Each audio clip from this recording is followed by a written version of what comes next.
Now, Thailand decriminalized the good herb back in June of 2022, effectively legalizing it for recreational use. In fact, Thailand was one of the first countries in Asia to legalize medical herb even before that, back in 2018. And some of you guys may all remember the announcement that they made back in 2022 when they were giving out 1 million free canna plants to tons of households to essentially get you to grow your own. Well, fast forward to 2025 and it seems that Thailand is taking steps to make weed illegal again.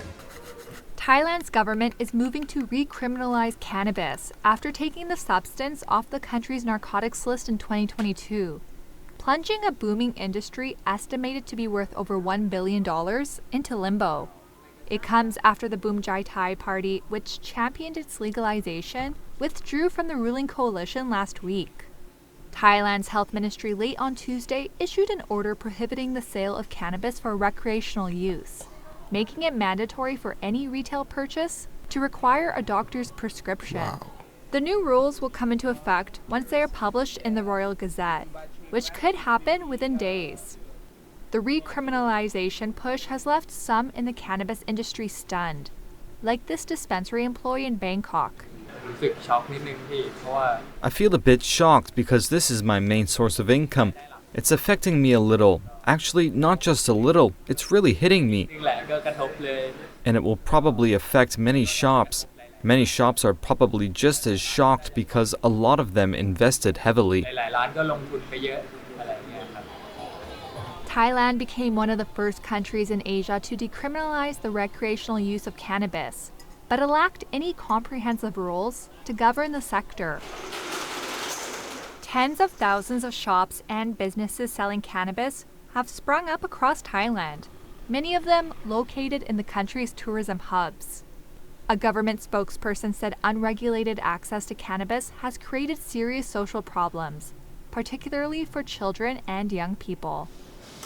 Cannabis activists argue the industry could have transformed Thai agriculture, medicine, and tourism.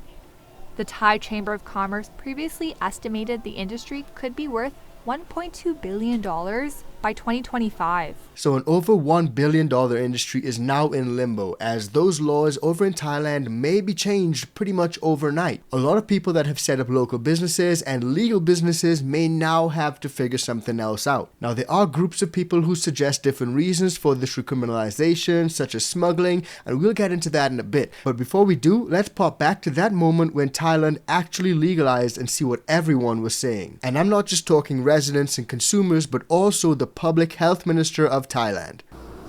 I want everyone to have access to these plants when it's no longer called narcotic.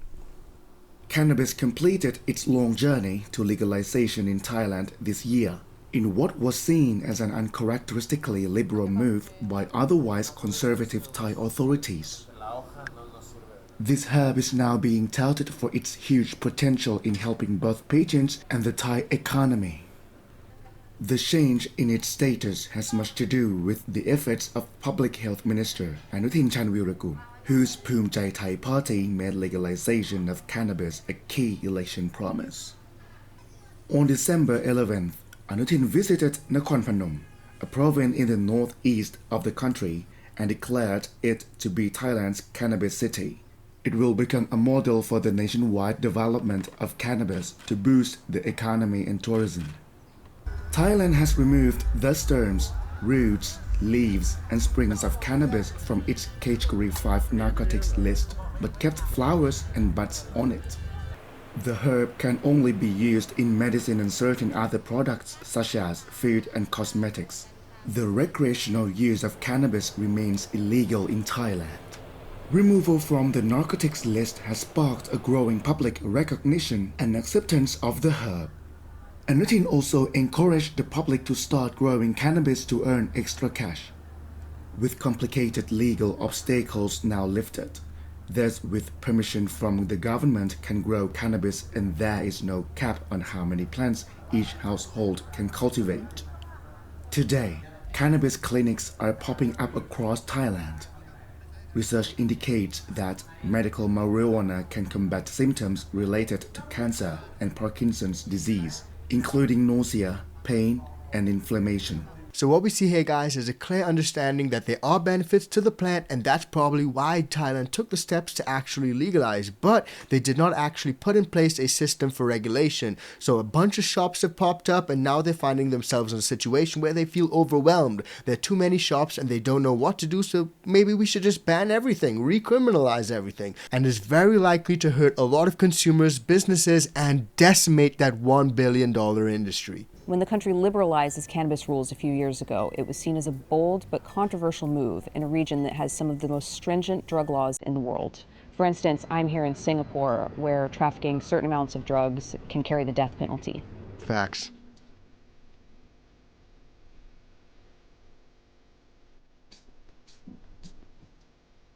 This is estimated to be a $1 billion industry in Thailand, so changing the rules could have major implications for people's livelihoods.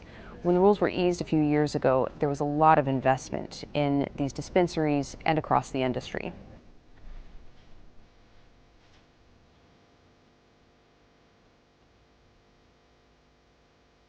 It's very easy to purchase cannabis in Thailand. Shops have opened up all over the place on main roads in big cities like Bangkok and Chiang Mai. In popular tourist destinations like Phuket and Koh Samui, people consume it openly.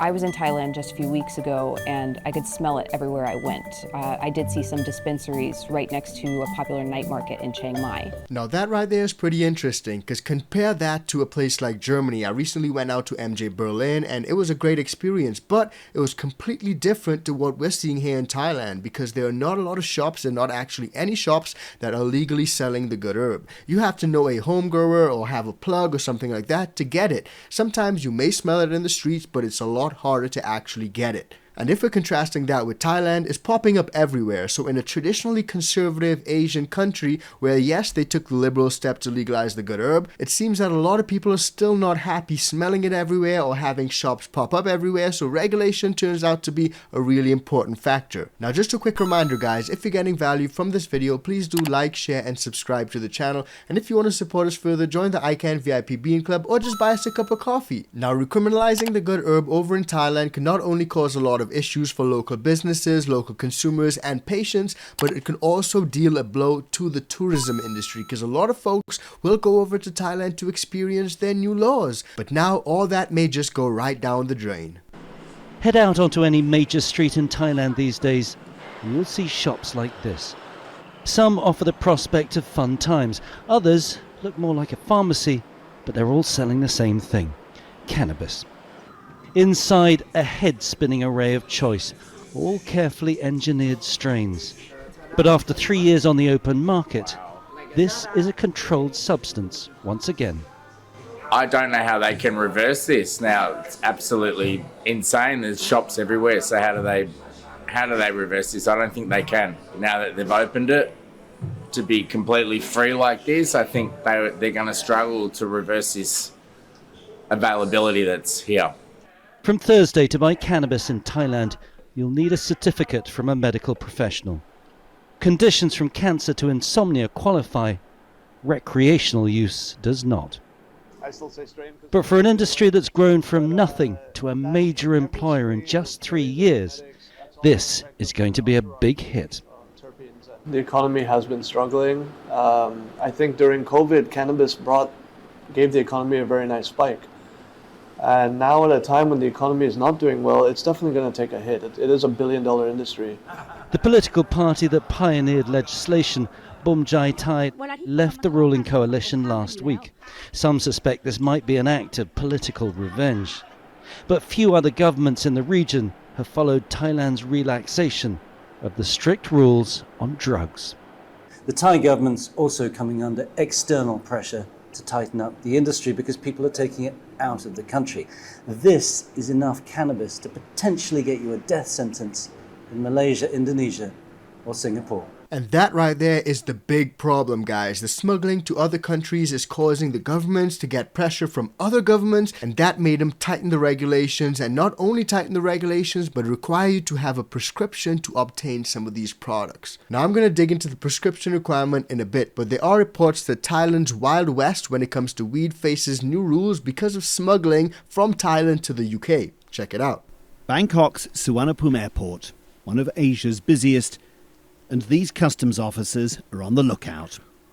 Every day they get tip-offs. And it's nearly always young travellers with large new suitcases that they stop. When they're opened, more often than not the customs officers find vacuum-sealed packages of marijuana, grown in Thailand but destined for the UK.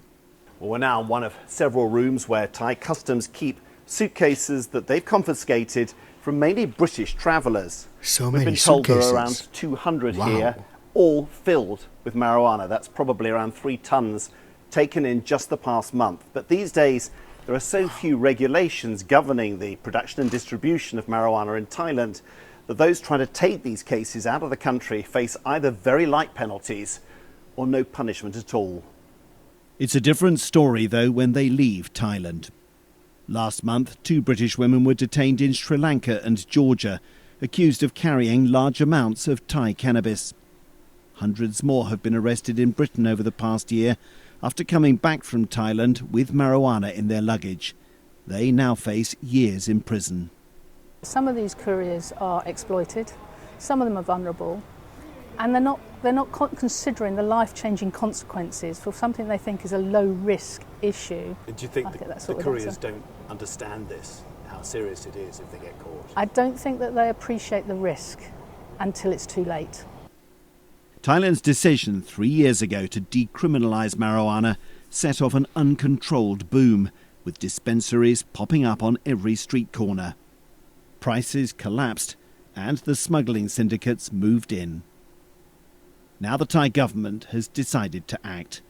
Last month, the health minister promised that soon using marijuana will require a medical certificate, with more regulations to come. So clearly this is becoming a big problem as mafias and gangs are moving in and they're actually getting involved in the industry and sending some of these packages across country lines. And you guys can see how that can become a problem for inter-country smuggling. Now there are people over in Thailand who have spoken up against this ban in protest and in opposition, and some of those folks think that you should deal with the problem at its source rather than banning everything. I decided to find out at this gathering of local growers of marijuana here. But just how easy is it, certificate, with more regulations to come? But just how easy is it to buy large quantities of marijuana here? I decided to find out at this gathering of local growers who've been protesting against the proposed new regulations. Kumboy, if I wanted to buy 46 kilos of marijuana, could I just come to your farm and you just supply it to me? No. It turns out it's not easy. This grower showed me the license he needs to sell his crop, and then only to licensed shops. He can't sell directly to British backpackers. What's needed, say those who've campaigned for decriminalisation, is not more regulations, but action against the many unlicensed growers who flooded the Thai market with cheap marijuana. If they just follow their own existing rules and enforce those rules, we would probably mitigate a lot of the issue that they have right now, which is the smuggling going outside, and then also in terms of licensing or sale without the license. So is this the end of Thailand's freewheeling weed experiment? No one really knows yet. But what is clear is the original dream of a new industry of idealistic local cultivators has turned sour. And now, with pressure from countries like Britain, the government wants to rein it in. So there are a lot of factors that come into this particular issue. Lack of regulation, smuggling to outside countries, there's just tons of things that's happening. But one thing that seems for certain moving forward is that if you want to get your hand on any of these products, you're going to need a prescription from a licensed doctor. The country's health minister signed an order earlier this week banning shops from selling cannabis to customers without a prescription. The order also seeks to reclassify cannabis buds as a controlled herb. This marks a stark shift from the country's previous, more liberal stance on cannabis sales. Though the order's effective date is not known as of now, the intent behind this policy reversal is clear. It is to counter under-regulation that has made the drug too accessible, particularly to children, and has led to a spike in addiction. Now, this move comes as officials last month revealed a significant surge in cannabis smuggling cases involving tourists. A study by the Narcotics Control Board last year also indicated a sharp rise in cannabis addiction since its decriminalization. But why has the government suddenly intensified its crackdown on cannabis consumption? Now, the answer lies in the political unrest currently gripping the country. This move comes as the Thai government, led by Prime Minister Paetongtarn Shinawatра's Pheu Thai party, is hanging by a thread after losing its main coalition partner, the Bum Jai Thai. Though conservative, the Bum Jai Thai party has long supported more liberal laws on cannabis.